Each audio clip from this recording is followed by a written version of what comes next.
जैनी, ना तलवार की धार से और ना गोलियों की बौछार से, और बंदा डरता है तो सिर्फ परवरदिगार से, समझे।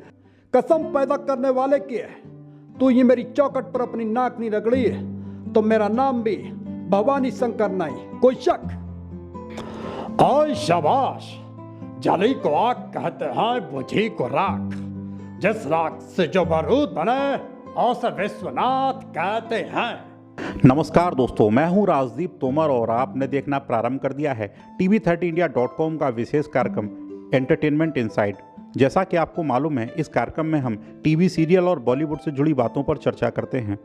तो हमारे साथ आज एक ऐसी शख्सियत मौजूद है जिन्होंने टीवी सीरियलों से लेकर वेब सीरीजों तक अपनी छाप छोड़ रखी है और फिल्म अभिनय से लेकर अब डायरेक्शन की दिशा में भी आगे बढ़ चले हैं। जी हाँ, हम बात कर रहे हैं एक्टर, एंकर, मिमिक्री आर्टिस्ट और फिल्म डायरेक्टर राजा राणा जी की। तो स्वागत करते हैं TV30 इंडिया पर राजा राणा जी का। स्वागत है आपका राणा जी।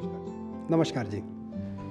आप इतनी सारी चीज़ें, यानी कि आप एक्टिंग भी कर लेते हैं, फिल्म डायरेक्शन भी कर रहे हैं और मिमिक्री आर्टिस्ट भी हैं, वो सारी चीज़ें एक साथ, इतना सारा पैकेज कहाँ से आया?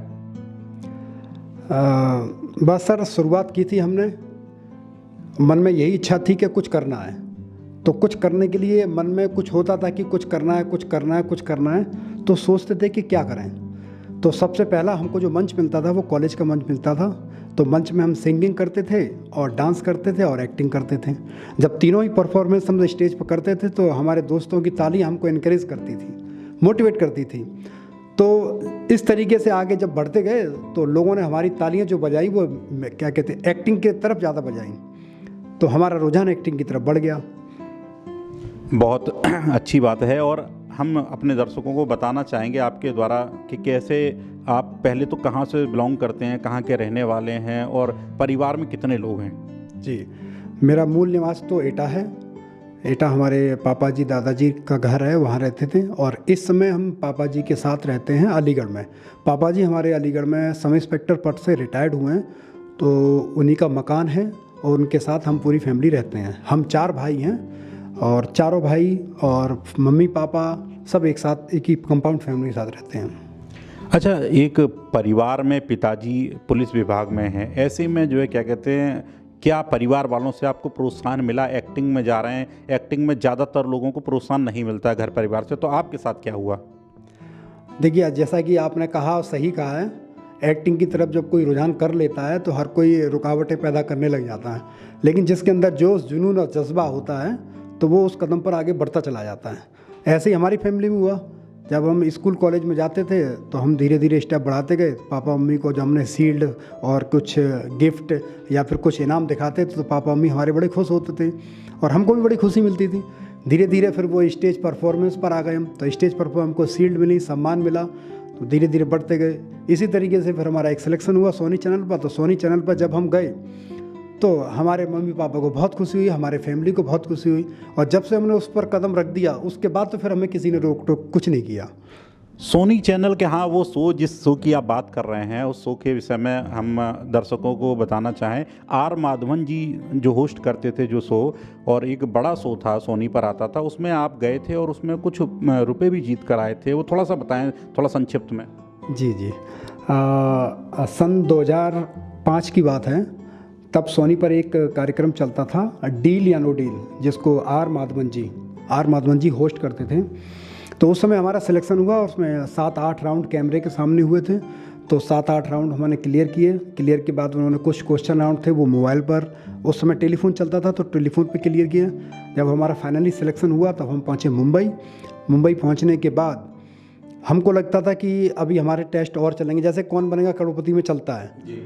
तो वहाँ पर उन्होंने बताया, उनकी टीम ने, कि भाई आप फाइनल सेलेक्ट होके आए हैं और आपका गेम शो ही होगा। तो हमें बड़ा खुशी हुई। तो उन्होंने एक फास्ट फिंगरप्रिंट जो होता है, 21 कंटेस्टेंट खड़े होते हैं एक बॉक्स के पास, उनमें से जो पहले सवाल का जवाब देगा तो वो हॉट सीट पे आता था। तो एक दिन आया हमारा, तो हमने जवाब सबसे पहले दिया और हम हॉट सीट पे बैठे।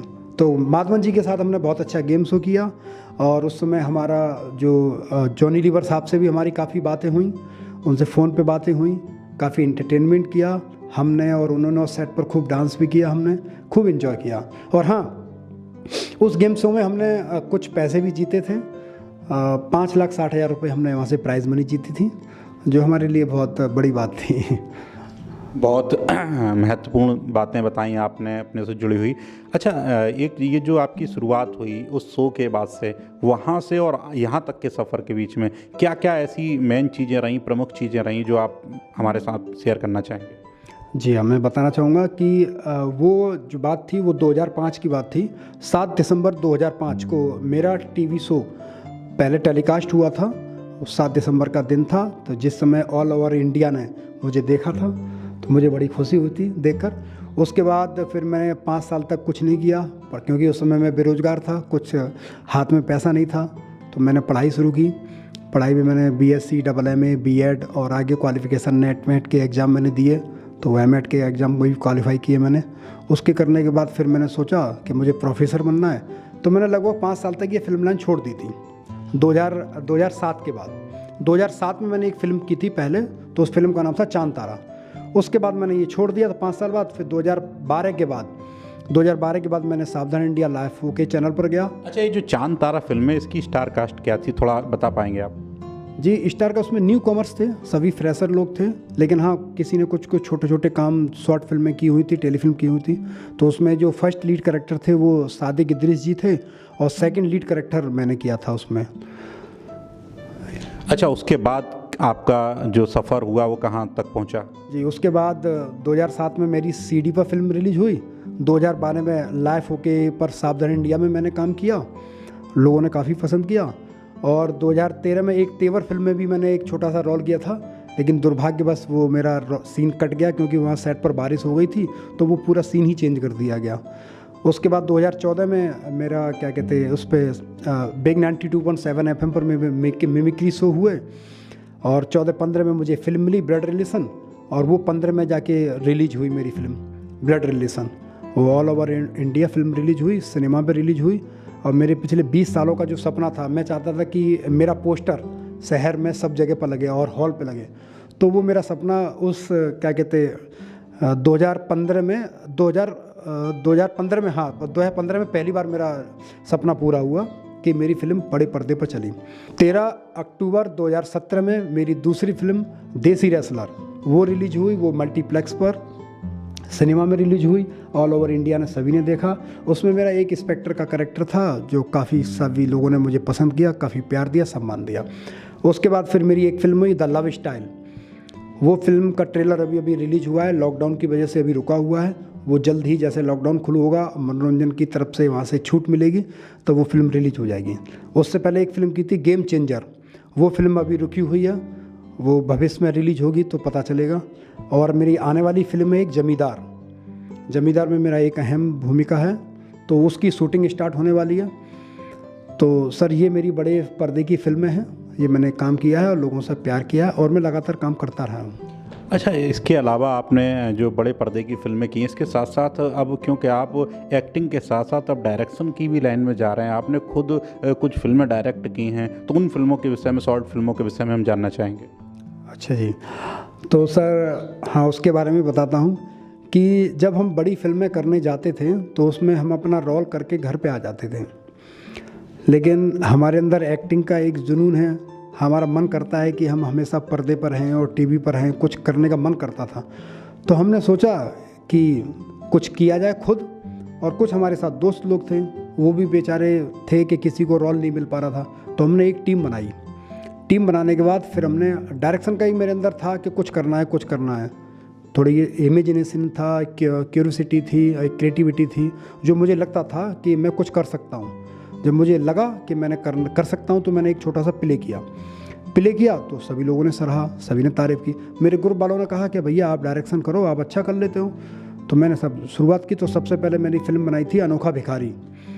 तो पहली फिल्म मेरी अनोखा भिखारी, जो पुणे फिल्म फेस्टिवल में सिलेक्टेड हुई, स्क्रीनिंग हुई, उसके लिए हमको अवार्ड मिला। उसके बाद दूसरी फिल्म बनाई हमने लत एक जहर, वो फिल्म अभी मेकिंग में है, 60% शूटिंग हो चुकी है, वो टेली फिल्म है। इसके बाद तीसरी फिल्म बनाई हमने इंसानियत, फिर इंसानियत 1, इंसानियत 2, इंसानियत 3, इंसानियत 4, और आज ही हमने इंसानियत 5 का ट्रेलर रिलीज़ किया है। जो इंसानियत 5 है उसका नाम है उम्मीद एक खुशी, और आगे आने वाली फिल्में हैं कई सारी, वो हम बनाने जा रहे हैं। बहुत ही महत्वपूर्ण बातें बताई हैं और हमें जानकारी मिली है कि कोई आपकी म्यूज़िक एल्बम भी आपने डायरेक्ट की है। जी सर, हाँ, अभी भी म्यूजिक एल्बम हमने लॉकडाउन से पहले की थी। तो उस म्यूजिक एल्बम का नाम है चर्चे, जो LR भोसले जी उन्होंने इसको प्रोड्यूस किया है और उसमें डायरेक्शन हमारा था। तो वो लॉकडाउन के बाद रिलीज हो जाएगा वो किसी चैनल पर। जी बिल्कुल बिल्कुल क्योंकि हम लोग, हमारे दर्शक देखते होंगे कई सारे B4 जो मूवी का चैनल है उस पर आपकी वो मूवी ब्लड रिलेशन देखने को मिल रही है और भी कई चैनलों पर देखने को मिल रही है, दर्शक हमारे देख रहे हैं। आपके अंदर जो मिमिक्री आर्टिस्ट है उसने कब से जन्म लिया? ये सर, मिमिक्री आर्टिस्ट तो सबसे पहले ही जन्म हुआ था मेरा, जब मैं स्टेज शो करता था कॉलेज में, तब से। क्योंकि मैं सोचता था कि मुझे कुछ करना है, तो कुछ करने के लिए मेरे पास कुछ होना चाहिए। तो एक्टिंग तो थी, तो एक्टिंग के लिए हमें प्लेस चाहिए होती थी। वो 26 जनवरी, 15 अगस्त और 2 अक्टूबर वही समय था। लेकिन मैंने कहा कि हम इसके अलावा कब करें, क्या करें। तो मैं रेडियो पर सुनता था, रेडियो पर उनकी आवाज़ सुनता था मिमिक्री, तो उससे मैंने मिमिक्री सीखी और धीरे धीरे सीखते सीखते काफ़ी लोगों के पुराने एक्टर्स की मैंने मिमिक्री आवाज़ सीखी। और बिल्कुल, हम चाहेंगे हमारे दर्शकों के लिए कि कुछ कलाकारों की आवाज़ और मिमिक्री करके दिखाएं। तो चलिए, एक बहुत फेमस डायलॉग है राजकुमार जी का, तिरंगा फिल्म का डायलॉग है, वो आपको मैं सुनाता हूँ। जानी, ना तलवार की धार से और ना गोलियों की बौछार से, और बंदा डरता है तो सिर्फ परवरदिगार से, समझे। और वो जो कमांडो खड़ा है वो तुम्हारा बाप है, पत्ता हिलने से पहले ही पेड़ काट डालता है। तुम्हारी समझदारी सिर्फ इसी में है कि बिना हिले डुले खामोश अपनी जगह खड़े रहो, समझे जानी। Thank you. बहुत ही अच्छा, बहुत ही अच्छा। आपने बिल्कुल, सुनने वाले सुन रहे होंगे, वो समझ रहे होंगे कितना हद तक एकदम बिल्कुल ऐसा लग रहा था कि हमारे सामने लाइव मूवी चल रही है, उसका एक डायलॉग चल रहा है। और हम चाहेंगे कुछ कलाकारों की आवाज़। एक मिथुन चक्रवर्ती का एक छोटा सा डायलॉग है। मिथुन चक्रवर्ती कहते हैं, ओए तू इस इलाके में अपन की परमिशन से आया तो है, लेकिन जाएगा नहीं। कसम पैदा करने वाले की है, तू ये मेरी चौखट पर अपनी नाक नहीं रगड़ी है तो मेरा नाम भी भवानी शंकर नहीं, कोई शक। बहुत अच्छा, बिल्कुल एकदम जीवंत, एकदम लाइव लग रहा है कि हम लोग जो है मिथुन चक्रवर्ती यानी कि मिथुन दादा को सुन रहे हैं। बिल्कुल एकदम लाइव लग रहा था। और भी कुछ जो कलाकारों के।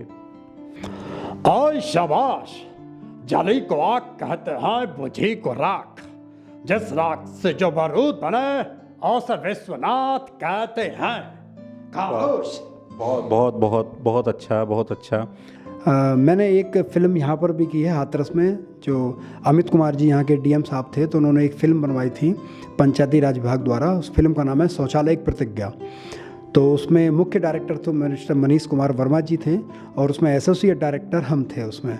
तो हमारे गाइडेंस में वो फिल्म बनी थी और वो फिल्म इतनी पसंद आई लोगों को कि हाथरस के प्रत्येक गांव में वो फिल्म चली और सब ने उसको देखा, पसंद किया और सोचा। शौचालय से इतने मोटिवेट हुए कि लोगों ने अपने अपने गांव में, अपने अपने घरों में शौचालय बनवा लिए, कोई भी बाहर नहीं गया। ये बहुत हमारे सबके लिए गर्व की बात है कि ऐसा व्यक्ति हमारे साथ एक मौजूद है जिनकी बनाई हुई फिल्म लोकल हाथरस में हमारे जनपद में चली और लोगों ने उसे सराहना की। और सर इसमें हमारे क्या कहते हैं जो DM साहब थे, तो DM साहब ने हम लोगों को सम्मान के लिए सभी लोगों को सम्मान दिया, सबको एक सर्टिफिकेट द्वारा पूरी टीम को सम्मानित दिया कि उनको हम सभी कलाकारों का काम अच्छा लगा। तो हम श्री अमित कुमार जी DM साहब को मैं तहे दिल से धन्यवाद देना चाहूँगा जी, उन्होंने कलाकार की भावना को समझा। राजा राणा जी ने हमारे साथ बहुत सारी बातें की, बहुत सारी बातें बताई अपने जीवन से जुड़ी, अपनी स्ट्रगल लाइफ से जुड़ी हुई, और कई फेमस कलाकारों की मिमिक्री भी की हमारे बीच में, जो कि बहुत एकदम जीवंत थी। बिल्कुल आप ऐसा लगेगा लाइव सुन रहे हैं उन कलाकारों को। हम पूरी टीम के साथ, टीवी 30 इंडिया की पूरी टीम के साथ आपकी जो भविष्य, उज्ज्वल भविष्य, उसकी कामना करते हैं कि आप यूं ही तरक्की करते रहें दिन प्रतिदिन, और ऐसे ही तरक्की करते रहें। और आपकी जो आने वाली अपकमिंग वेंचर्स हैं, जो अपकमिंग फिल्म हैं आपकी, और जो बड़े पर्दे की फिल्म आ रही हैं, शॉर्ट फिल्में आ रही हैं, सारी हिट हों। और हमारे दर्शक हैं, हम उनसे अपील भी करेंगे कि राजा राणा जी की जो फिल्में आने वाली हैं उनको आप ज़रूर देखें। अगर आपने नहीं देखी है, ब्लड रिलेशन एक मूवी आई थी, उसमें भी बहुत अच्छा रोल जी। बी आपका जो चैनल आता है आपके सेट टॉप बॉक्स पे, B4U खड़क, उस पर वो मूवी आती रहती है अक्सर, आप उसे देखें। ब्लड रिलेशन में बहुत अच्छा रोल है राजा राणा जी का। और भी कई सारी मूवियाँ हैं और आने वाली हैं मूवियाँ बहुत जल्द। हम लोग और कई बड़े पर्दे की कई मूवियों में राजा राणा जी को देखेंगे। बहुत बहुत धन्यवाद आपका टीवी 30 इंडिया पे आने के लिए, और हम लोग कामना करते हैं आप यूं ही तरक्की की जो है राह पे आगे बढ़ते रहें। जी sir, thank you very much sir, thank you very much. आपने और आपकी टीवी 30 न्यूज़ ने मुझको बुलाया, मुझको सम्मान दिया, इसके लिए मैं आपकी पूरी टीम को तहे दिल से धन्यवाद और शुक्रिया अदा करता हूँ। राजा राणा जी, हम चाहेंगे टीवी 30 इंडिया के दर्शकों के लिए कुछ आप संदेश देना चाहें तो। जी, मैं ज़रूर देना चाहूँगा कि जानी टीवी 30 इंडिया न्यूज़ की टीम को मैं हार्दिक बधाई देता हूं, और मैं आप लोगों से अपील भी करता हूं कि इस चैनल को आप देखें, फॉलो करें और सब्सक्राइब करें, क्योंकि ये न्यूज़ चैनल ऐसा वैसा न्यूज़ चैनल नहीं है। ये ज़मीन से जुड़े लोगों को बुलाकर उनके व्यक्तित्व को निखार देते हैं और मोटिवेशनल करते हैं। और मैं आपको ये बताना चाहूँगा कि ये वो न्यूज़ चैनल है जो हर खबर को सच्चाई की तरीके से दिखाता है और आपके सामने पेश करता है, जिसे आप देखने के बाद आप तहे दिल से विश्वास कर सकते हैं। तो मैं आपसे एक अपील करता हूँ कि इस चैनल को लाइक करें, सब्सक्राइब करें और शेयर करें। Thank you.